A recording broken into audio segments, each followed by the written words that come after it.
Shalom. This week we are reading Parashat Vayera, beginning in Sefer Bereshit, the book of Genesis, chapter 18. And last week we began to learn about our forefather Avraham Avinu. We began to understand something of the enigma of this very remarkable man who had such a unique relationship with the Holy One, blessed be He. This is a man who was the first one in all time to rise up and realize that there's really only one God, one purpose in creation, and he took it upon himself to teach the entire world the oneness of God. He even got thrown into a fiery furnace and lived to tell about it as a punishment for his belief. And this week in Parashat Vayera, we're beginning to learn about Yitzchak, the next chain, the next link in the chain of the Jewish people. Yitzchak was the wonder boy. He was born to Avraham and Sarah. Avraham was 100 years old. Sarah had already long since ceased to be capable of having a child. Indeed, there are opinions expressed by the Midrash that she never could have had a child physically, biologically in the first place. So God altered all of nature, all of creation in order to give a child to Avraham and Sarah, Yitzchak. And Yitzchak is indeed the wonder boy, and his very name seems to convey the idea of some sort of cosmic wrinkle, some sort of cosmic twist, something that is totally out of place. And we read the verses about the birth of Yitzchak beginning in our Parsha in chapter 21. Hashem had remembered Sarah as he had said, and Hashem did for Sarah as he had spoken.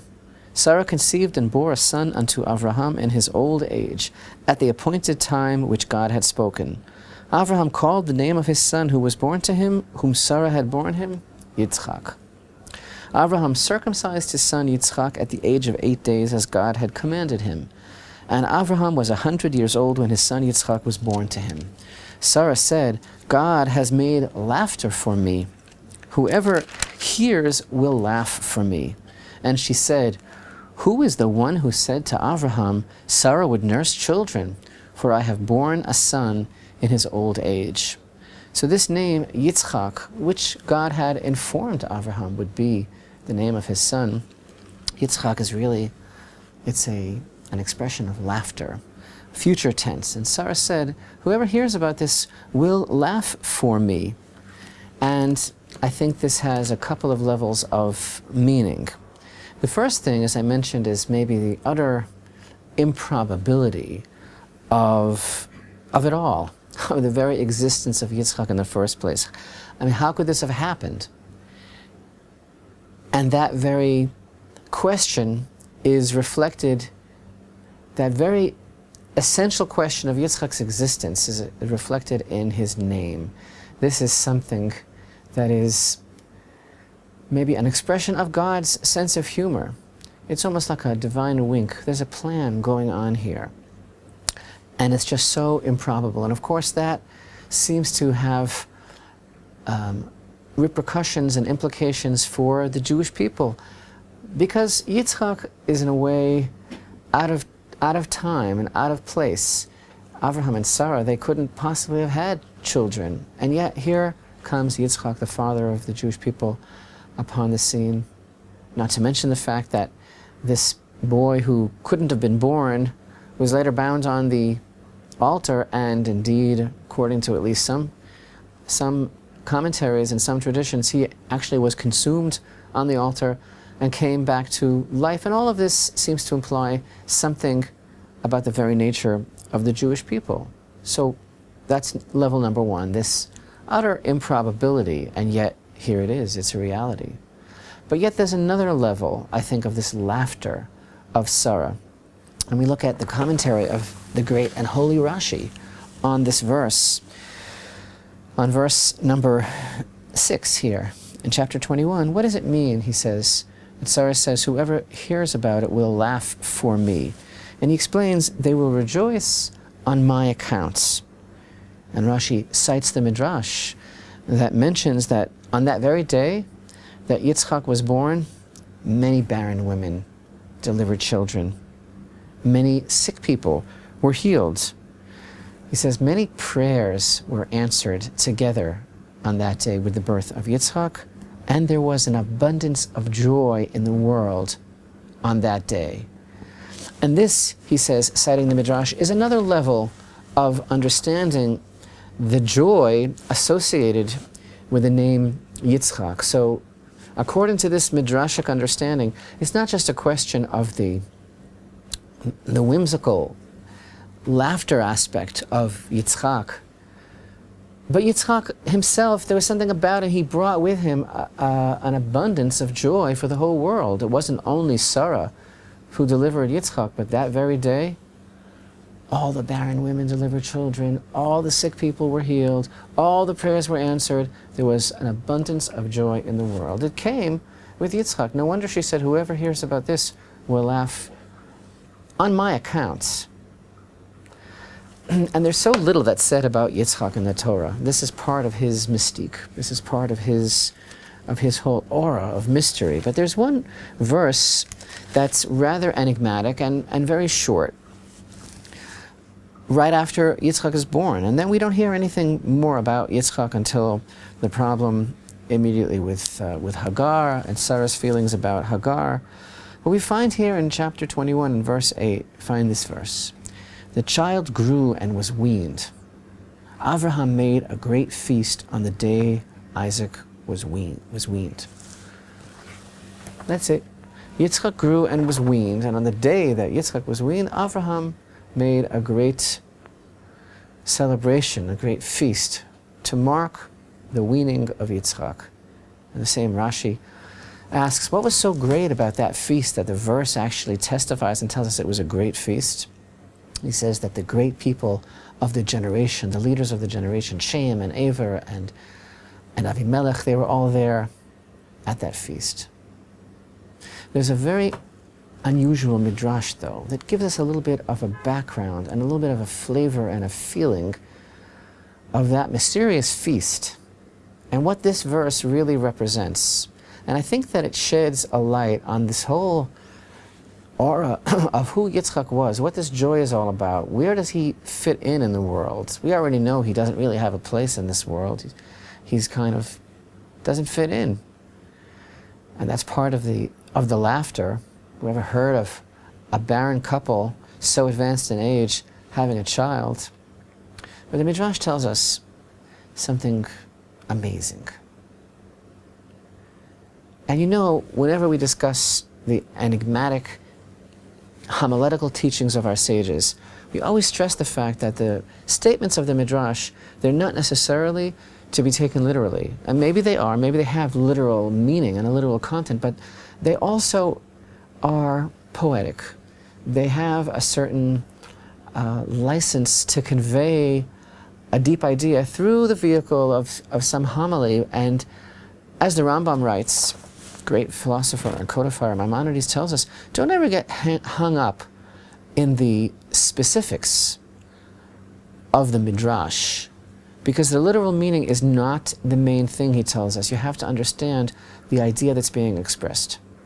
So here you have this amazing idea. The Midrash says, you know, when Avraham and Sarah had Yitzchak, there were a lot of people in denial. The Midrash calls them the jokers of the generation. That's the word that's used, the mockers and scoffers. And they were going around saying, you get a load of this? Did you hear this crazy story? This old couple, Avraham and Sarah, say they had a child. They must have gone to the marketplace and taken some foundling, and they're saying that it's their child. That's what they were saying. There was a big rumor going around in the press. It was all over the place. Everybody was saying, what nerve, what a joke. Get it? Yitzchak. They were saying, did you hear the joke? Avraham and Sarah are saying that they had a child, but they just picked up some baby somewhere and they're saying that it's theirs.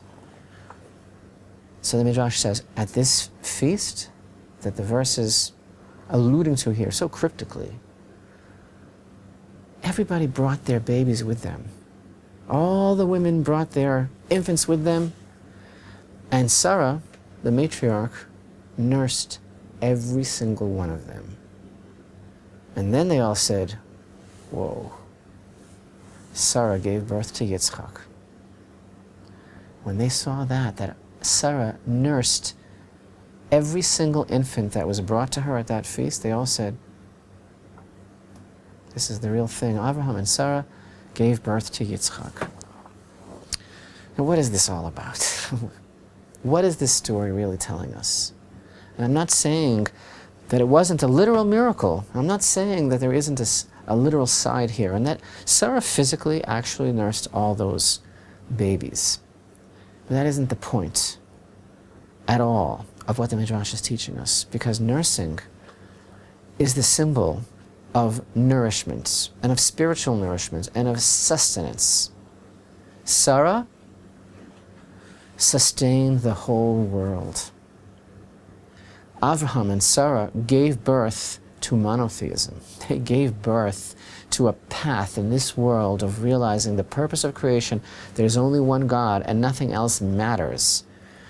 Abraham and Sarah gave birth to Yitzchak. They didn't just give birth to Yitzchak, they gave birth to hope to the whole world. And in the mother's milk of Sarah, in the nursing that Sarah gave over to Yitzchak and to the whole world, there was no going back after that. You could no longer be in denial. So here's the interesting thing. I mean, today also, everyone is in denial. Either they're blaming Israel for everything, or they're denying the importance or the significance of Israel. And this is nothing new. And it's exactly what this Midrash is teaching us. Abraham and Sarah gave birth to Yitzchak. There we were at the very beginning, before there was the United Nations and all the other forums and bodies and blogs and every other apparatus and vehicle and channel and media that's used to deny Israel. There we were at the very beginning. It already started. They said, nah, Abraham and Sarah, they didn't have a child. They brought some kid and they're saying that it's theirs. Then Sarah nursed every single infant. And then they said, it's true. Yitzchak is the son of Sarah. What does that mean? There could be no more denial, because Sarah gave over and Abraham gave over to the world the spiritual hope, the spiritual nourishment, literally in the mother's milk of the one God. And that's exactly the significance of that Rashi that we learned. This joy that came into the world, the abundance of joy, all the prayers that were answered, all the babies that were born, all the sick people that were healed. This is what Yitzchak brings to the world. The knowledge, the reality, the joy reflected in his very name of the fact that there is only one God. And as soon as you know that and you don't deny it anymore, you've got to act upon it.